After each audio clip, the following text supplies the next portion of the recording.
Okay, I want to take a minute to show you guys how this turned out. All my hydraulic lines and the loader and everything. If we look here under the levers, the lines come out the bottom. Make a series of bends here. I added this little bracket to hold the line. It goes down here so that when this swings back and forth for the steering, it moves forward and back. It doesn't hit the line, and the line goes around to the side where the line rubber hydraulic lines can hook into it there. It's nice and neat and out of the way. Able to zip tie everything to the side here, and it works out pretty good. The other hydraulic line, if we go back, this top line makes a bend there, another bend there, another bend there. Then I have a little bracket up under here. Get the light here. Then it kind of goes around behind there and up. Once again, it has to go up so that this steering arm here doesn't hit it. And then it goes over to here, and the hydraulic lines hook in there. I have this all wrapped up like this because that line came with the tractor. It's way longer than I needed, so I just made it work by rolling it up there.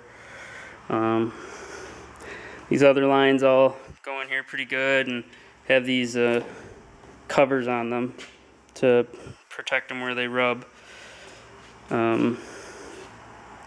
It works out pretty well. Go around the other side here. I added this brackets here. Drilled and tapped that and put the bolt in there and everything.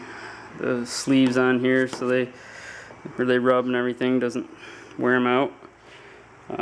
Turned out pretty good. I'd say probably, well, hang on, let's do the front cylinders too.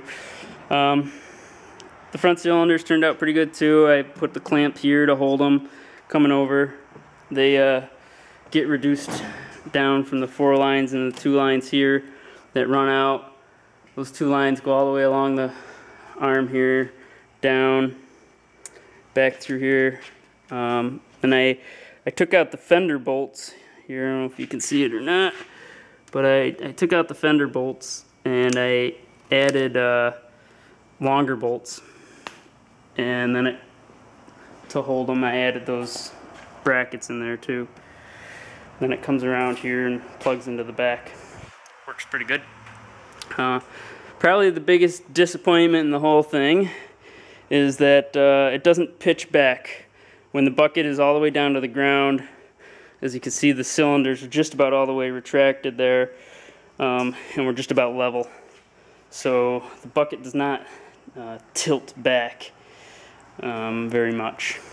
But all in all, I'm pretty pleased. It turned out pretty good. I wanted to thank Tony and Uncle Andy and Uncle Jerry for all your input and my nagging calls and everything.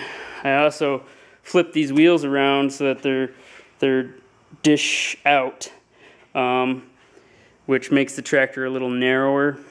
I think Uncle Jerry said it about 4 inches narrower, 2 inches on each side. As you can see, it's pretty wide, so I wanted to try and narrow it up a little bit for maneuvering out back and just for having a brush hog behind it and stuff.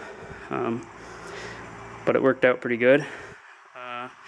Special thanks to Tony for letting me use the sandblaster and everything. I think it turned out pretty good for a layman here. Thanks for everybody's input and putting up with my calls. I'm sure there will be more in the future. Take care and have a good evening.